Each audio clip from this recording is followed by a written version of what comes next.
Austin, have you been rolling for the latest banner in Fire Emblem and gotten Pirate Veronica yet? Look, I've been spending the last hour on this banner and I wasted like 500 orbs and I still haven't gotten Swimsuit Bailiff. Swimsuit Bailiff? Yes, Swimsuit Bailiff. You do know that Swimsuit Bailiff was in the last banner, right? This is Pirate Veronica. What? Yes.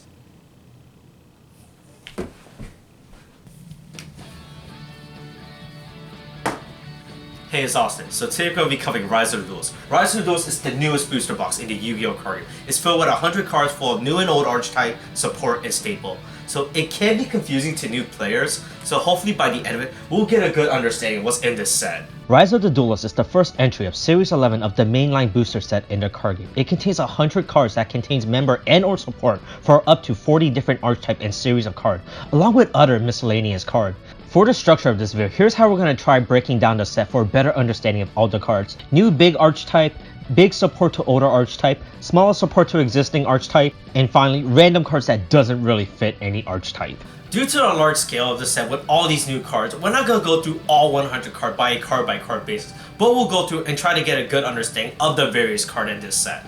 Starting off, Rise of the Duelist introduced 3 new archetypes to the game: Dogmatica, Melfi, and Infernoble Knights. Dogmatica is the first archetype we're going to go over and it's probably the most anticipated to come from the set. The archetype presents itself as a way to countering and disrupting extra deck monster, while being a strong splashable engine that can be splashed into many different decks, such as Necros, Shaddoll, Trap Tricks, Invoke, and many more. The main cards are Ecclesia the Virtuous, who can search for any other named monster of the archetype if summoned.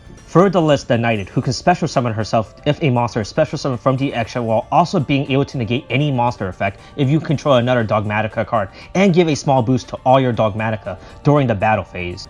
Maximus can special summon itself by banishing one of your Synchro, Exceed, or Links from the graveyard, and is able to send 2 of your opponent's extra deck monster from their extra by doing the same to yours. Nadir's Servant is the archetype searcher that can search for any Dogmatica monster by sending an extra deck monster with a bigger attack than it. Other members are Theo the Iron Punch, Aiden the Enlightened, and Nexus, who is a big boss monster that is summoned by banishing a total of 4 Fusion, Synchro, Exceed, and Link monster from either graveyard. The deck has its own field spell with Nation that can protect your Dogmatica monster from being targeted by your opponent's extra deck monster's effect. 2 trap cards with Encounter and Punishment, a powerful card that can destroy an opponent's monster by sending your own extra deck monster with a higher attack than it. Also related to this team is Fallen Albas and Titanic Ad, the Ash Dragon, who can search for any Dogmatica monster during the turn it gets sent to the graveyard. Austin, I seriously don't understand how you're rolling for Swimsuit Bailiff in a banner that she doesn't even appear in. Look, there's a lot of characters in this game and it gets confusing, alright? But at least I have my Grimoire Femme Robin. That's Morgan.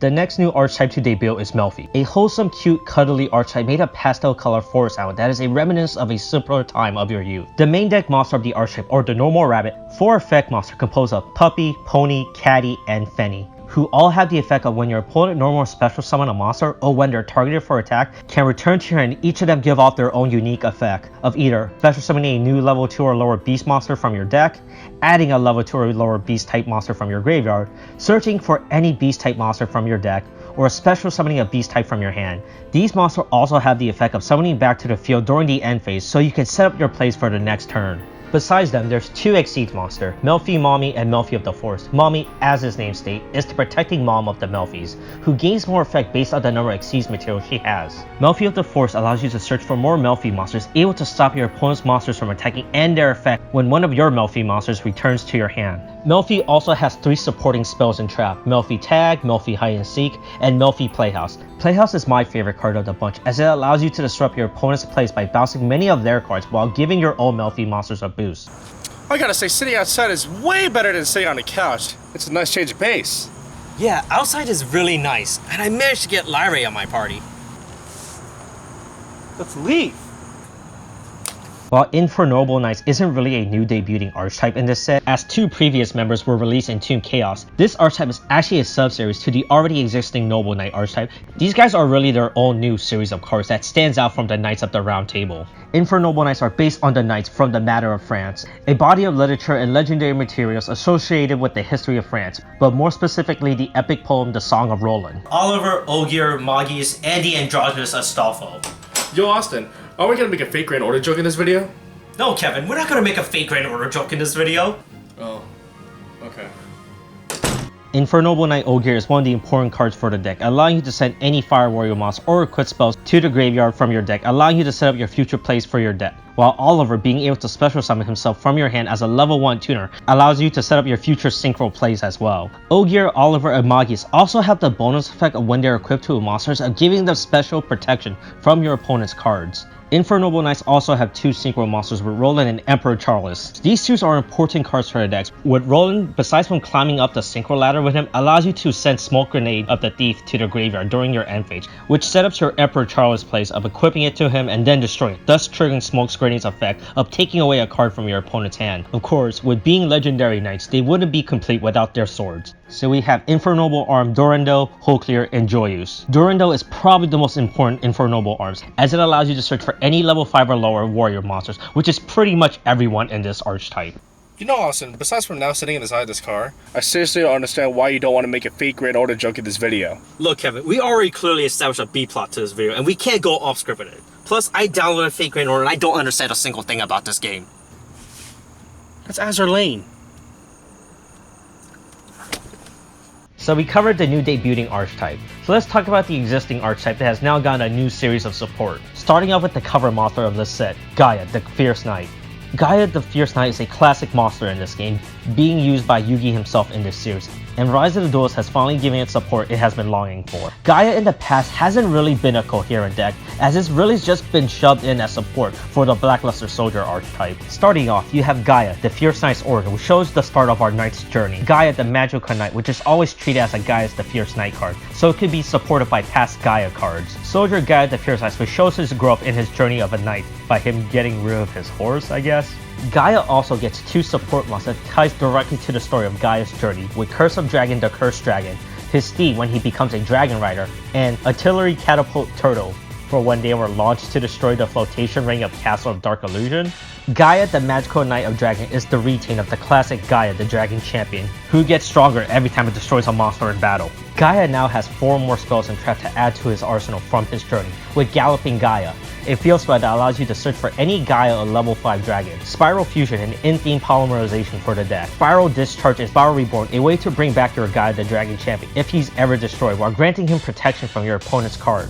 The next archetypes to get new support is the Fluffle Arch. Like Melfi, there are a bunch of cute plush animals that are filled with happiness. However, unlike Melfi, this archetype holds a dark and sinister sides to them. Fluffles are a fusion-based archetype made of combining the adorable Fluffle monster with the sharp Edge Imp monsters to make stuff of nightmares known as Frightfurs. You get Fluffle Dolphin, Edge Imp Scythe, which more looks like a boomerang than a scythe, and the new fusion monster of Frightful Cruel Whale. There's Frightfur Repair, which allows you to return a Frightfur fusion monster from your graveyard to your extra to summon a Fluffle or Edge Imp monster from your hand, and Frightfur Jar, a gacha machine that resembled the stuff of my nightmares of trying to roll in Fire Emblem Heroes. Sitting on this bathtub is a nice change of pace compared to the car. I only spent 50 euros and pulled Pirate Veronica. This bathtub is nicer compared to the car, and I think my luck is turning around, and I managed to pull Pirate Veronica. Dude, that's regular Veronica. So the final archetype that got a new plethora of cards is a favorite of mine, and it's Dark Lord with 5 new cards. Dark Lords are an archetype with a cool playing style of quickly cycling through your deck with their spells, and then setting up your traps either on field or in your graveyard to be copied with your Dark Lord monsters. The deck has suffered from consistency issues of having too many high level monsters and not enough smaller monsters to set up your plays. So the deck gets 2 new level 4 monsters, Capricious Dark Lord and Indulged Dark Lord, the better of the 2, as it allows you to get any Dark Lord monsters from your deck to start going through your deck. Dark Lord Nergale, a new Dark Lord monster, and a boss of a new fusion monster, being the first Dark Lord, who can wipe away your opponent's whole field. Finally, there's Dark Lord Uprising, a trap card that allows you to summon the first Dark Lord during your opponent's turn, and gain back your life points to further your future plays with your Dark Lord cards. I gotta say, this washroom is way better than the bathroom. So I think my favorite offer Lucina's got to be Legendary Lucina. This washing room is nice. Personally, I'm a big fan of short hair Lucina. That's smart.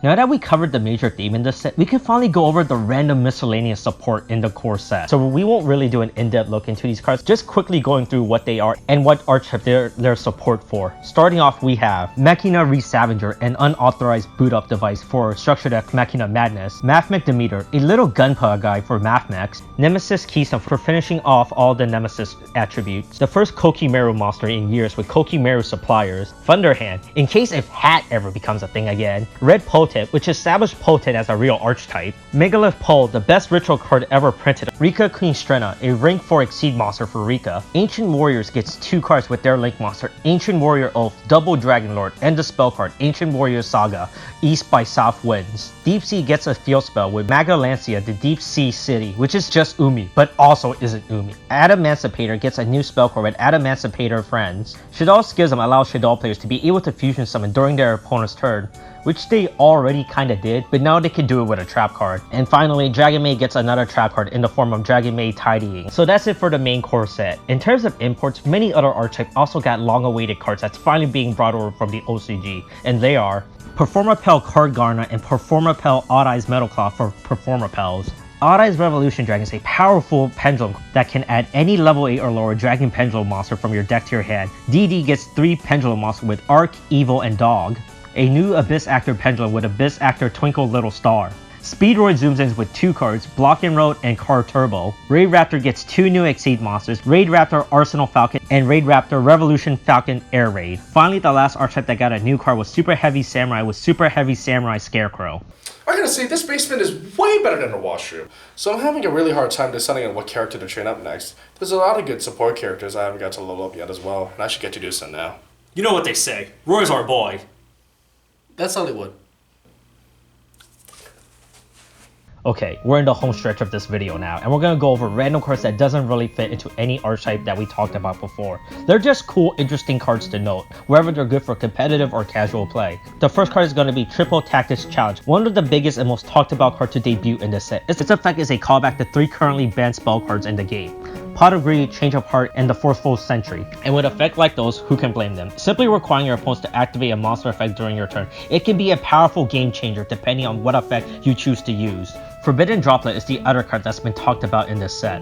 It's a quick play spell that negates as many as your opponent's monsters, as well as cuts their attack in half for as many as the number of your cards you trade in to use it. It doesn't target which monster your opponent controls to negate, so it can be used to dodge around those annoying boss monsters that can't be targeted. Also, depending on what card type you send, your opponent won't be able to negate it with that corresponding card type. Wind as an attribute has never really been a meta-defining force, mostly just having good wind monsters, and often wind attribute base are left in the dust. But Wind the Wind Channeler is a must-needed support, as it allows you to search for any wind monster with 1500 or less defense in a wind-based deck. Chaos Warlord the Chaotic Magical Dragon is a generic level 8 Synchro Dragon, whose effect really benefits the Chaos playstyle. Light and Dark are the 2 most dominating attributes in the game and are often mixed together. Chaos Warlord the Chaotic Magical Dragon is another powerhouse to add to their arsenal, with being able to grab any light or dark monster when excavating the top 5 cards when it's Synchro Summoned. Ice Dragon Prison is a rather interesting trap card in this set. It's a non-targeting benefit that when timed correctly, it can be used to get rid of 2 of your opponent's monsters. Blizzard is another interesting spell, as it can be used to negate a really specific spell card your opponent has. And finally, the final card we're going to talk about, and arguably the best card in the set. A card more powerful than Triple Tactics Talents, a card more hyped than the whole Dogmatica archetype, a card that supports more than Infernoble Knights, a card I would spend 500 orbs for in Fire Emblem Heroes, and it's Linkerbell. 10 out of 10, best card in the set, nothing else to say. So there you go. We cover a good number of cards from Rise of the Duels, and I hope you got a good understanding of them. I hope you take the time yourself to go through the set and see what the cards can or can't do for your deck. For the first set in Series 11, Rise of the Duels is off to a strong start with many cool archetype and themes. Personally, I'm a big fan of the Dark Lord support myself, and Wind the Wind chart was a long-awaited import for me. And who knows, hopefully you can pull the card you want like me trying to pull for Pyre Veronica in Fire Emblem Heroes. And I'm playing Fate Grand Order.